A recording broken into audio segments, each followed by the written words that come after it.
এখনকার তরুণ সমাজ ওই 2টা আড়াইটার দিকে ওই যে কার কার খেলা থাকে ওই খেলাগুলো দেখার জন্য ওঠে, তাহাজ্জুদ পড়ার জন্য উঠতে পারে না। অথচ আল্লাহ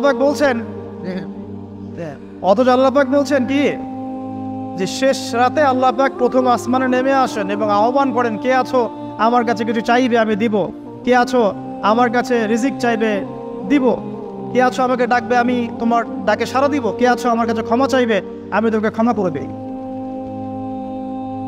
প্রিয় যুবক ভাইরা, আল্লাহকে মূল্যায়ন করতে শিখুন। পুরো বিশ্ব জুড়ে আমরা কেউই ওই ভাইদের পাশে দাঁড়াই না, ইল্লা মাশাআল্লাহ, গুটি কয়েক ভাই বাদ দিয়ে ইল্লা মাশাআল্লাহ। কেউ দাঁড়ানোর চেষ্টাও করি না, কেউ তো হয়তো নামাজের দোয়াও করি না, কেউ কোনো শব্দ উচ্চারণ করি না। প্রথম কয়েকদিন আমরা অনলাইনে এখানে কি করেছিলাম, শেষ খালাস।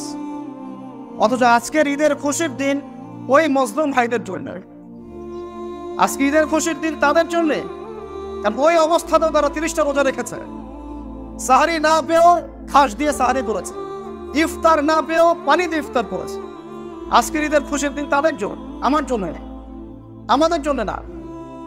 যতই মেয়েদেরকে বেপর্দা করার চেষ্টা করা হচ্ছে, আলহামদুলিল্লাহ মেয়েদের বোরখার সংখ্যা বাড়ছে। কি বোরখা পড়ছে সেটা পরের কথা, বোরখার সংখ্যা বাড়ছে।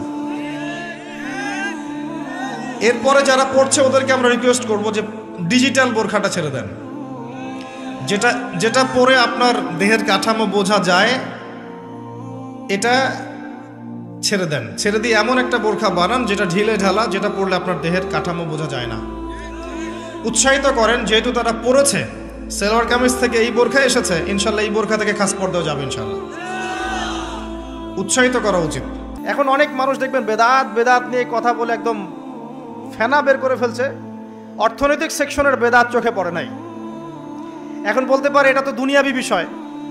বাস্তবিক অর্থে এটা দুনিয়াবি বিষয় নয়, কারণ এই পেপার মানির মধ্য দিয়ে, ইলেকট্রনিক মানির মধ্য দিয়ে আপনার সম্পদকে সিজ করে চুষে খাওয়া হচ্ছে, আপনি বুঝতে পারছেন না। এখন প্রতারণা করা কি জায়েজ না জায়েজ?